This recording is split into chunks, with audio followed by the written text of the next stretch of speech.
عیسی اریحا ته ننوت او د ښار له منځه تېرېده. نو هلته د زکي په نوم یو سړی و چې د مالیه ټولونکو مشر او ډېر شتمن و.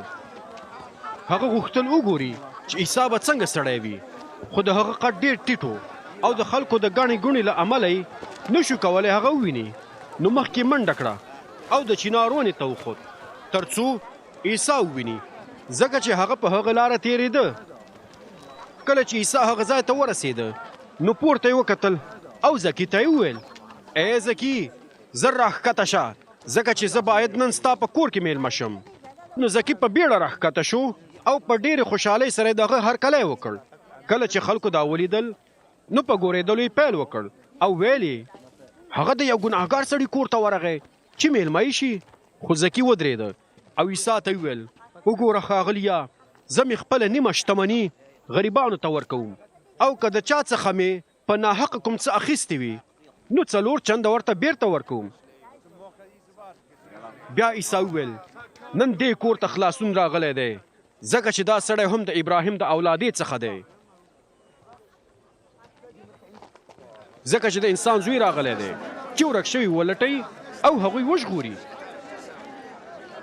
هغوی د عیسی خبرو ته غوږ نیولی و چې هغه ورته یو بل مثال هم راوړ، ځکه چې هغه اورشلیم ته نږدې و او هغوی ګمان کوو چې د خدای پاچاهي به همدا اوس راښکاره شي.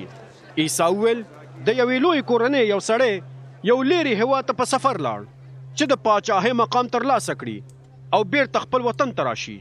مخکې له دې چې لاړ شي خپل 10 نوکران یې راوغوښتل او هر یو ته یې یوه د سرو زرو سکه ورکړه او ورته ویې زما تر بیرته راتللو پورې ورباندې کاروبار وکړئ. خو وطنوالو چې د هغه څخه یې کرکه کوله په هغه پسې خپل استازي ولیږل چې ورته ووایي: موږ نه غواړو چې دا سړی زموږ پاچا شي. څه موده وروسته هغه د پاچا په توګه بیرته راستون شو. بیا یې هغه نوکران راوغوښتل چې سکې ورته ورکړې وې تر څو معلومه کړي چې په دوی کې هر یو په هغو سکو باندې څومره ګټه کړې ده.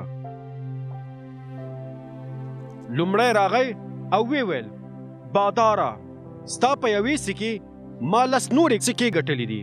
هغه وویل: شاباش، ته ښه نوکر یې.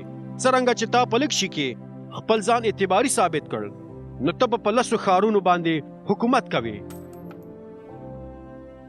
دوهم نوکر راغی او ویې ویل: باداره، ستا د سرو زرو یوې سکې نورې 15 سکې ګټه کړې ده. هغه ته یې وویل: ته په 5 ښارونو باندې حکومت کوه.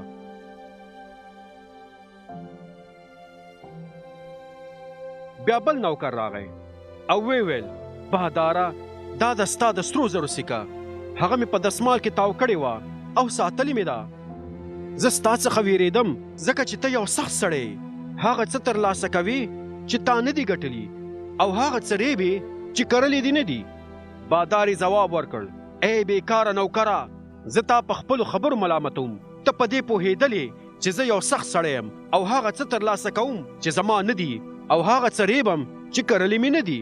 نو زما د سرو زرو سکه دې ولې د صرافانو سره نه ده ایښې چې د بیرته راستنېدو په وخت کې مې د سود سره اخیستې وای؟ بیا په هغه ځای کې ولاړ کسان ته وویل: له هغه څخه د سرو زرو سکه واخلئ او هغه نوکر ته یې ورکړئ چې 10 سکې ورسره دي. خو هغوی ورته وویل: باداره، د هغه سره خو لا د مخکې نه 10 سکې شته.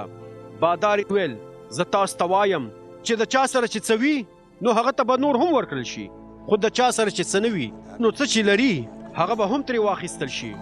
اوس زما هغه دښمنان چې نه یې غوښتل زه یې پاچا شم دلته راولئ او زما په مخ کې ووژنئ.